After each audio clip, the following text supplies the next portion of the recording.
The storm came in off the bay a little after midnight, and by 1 o'clock the sub-basement pumps at Saltmarsh Regional were running flat out and still losing ground. I'd been the building engineer there for 26 years, long enough to know the sound of trouble before the gauges ever showed it. A low groan in the pipes, water finding a new way in.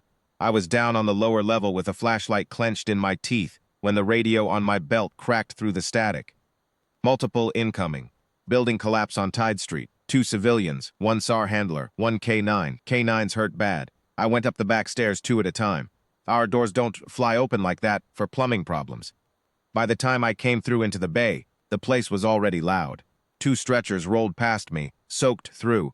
An old man on one of them coughing up bay water, and a teenage girl on the other gripping a blanket, like it was the only solid thing left in the world.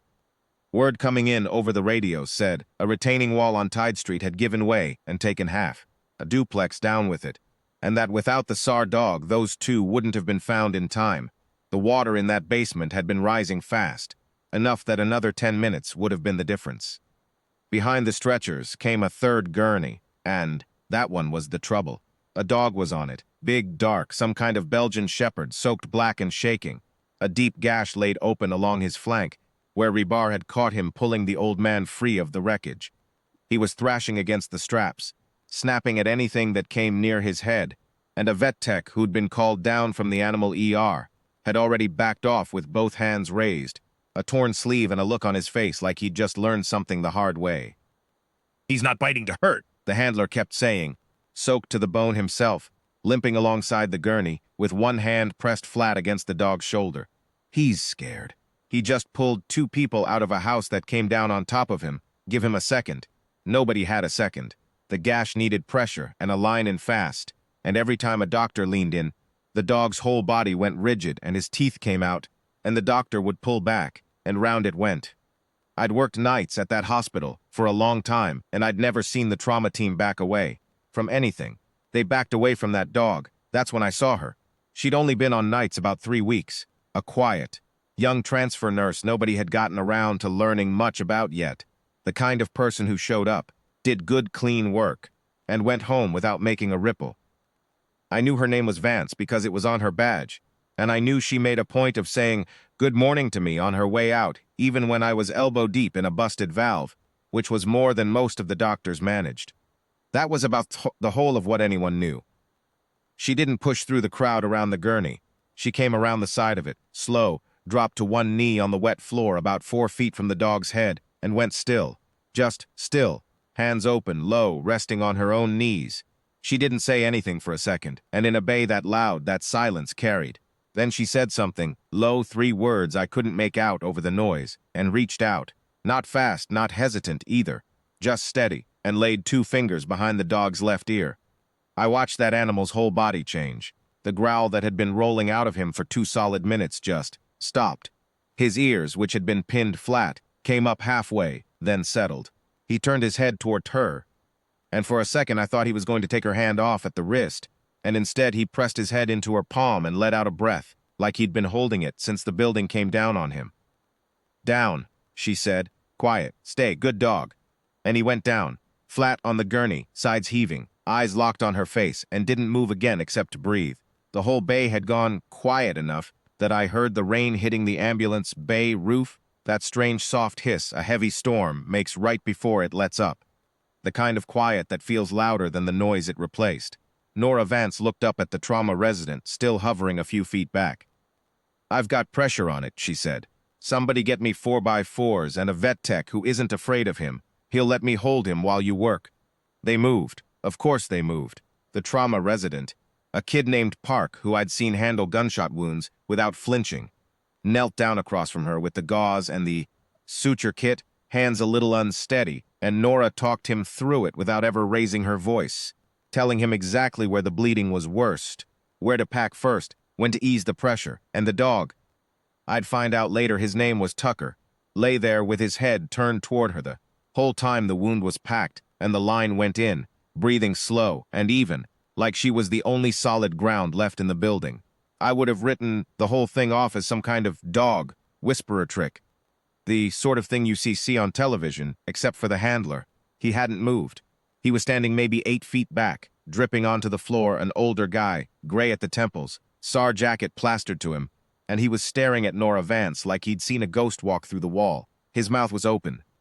He didn't seem to notice it was open. "Where?" he said, and had to stop and start again. "Where did you learn that hold?" Nora didn't look up from the dog. "Sir?" "That hold. 2 fingers. Behind the left ear. 3 count then. Down. Stay good dog. Same cadence every time." His voice was shaking now, and it wasn't the cold. I have heard exactly one person do that in my life. That got my attention because Nora Vance, calm as anything, through a snarling, bleeding, 100-pound dog, went very still in a different way.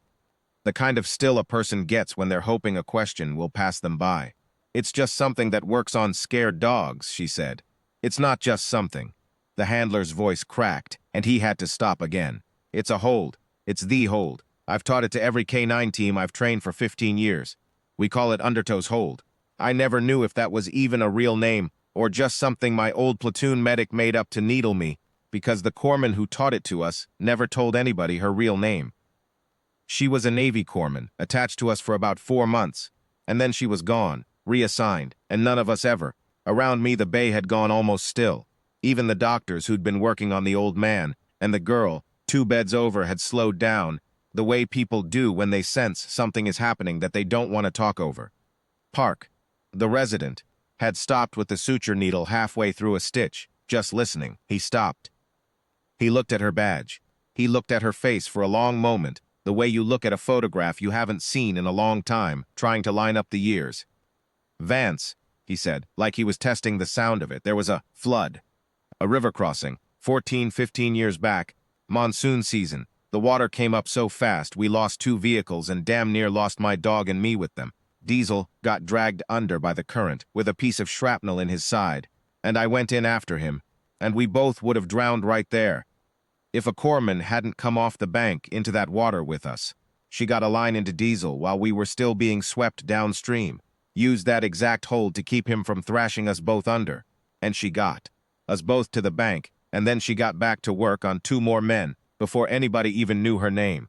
By the time the water went down enough to get us out properly, she'd already been pulled to another unit. Nobody ever saw her again. We used to call her Hollis." Nora's voice was quiet, but it cut through the bay like a bell. She still hadn't looked up from the dog, but her hand had gone still on his shoulder. "Gunny Hollis, 3rd Platoon.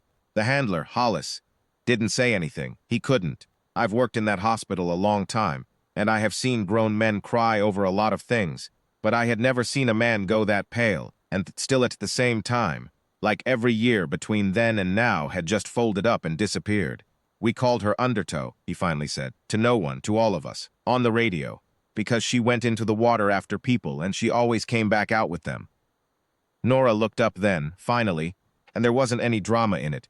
No big reveal, no speech. Just a tired, steady young woman, soaked at the knees from the bay floor, looking at an old man she hadn't seen in 15 years. "I never knew if Diesel made it," she said. 11 more good years, Hollis said.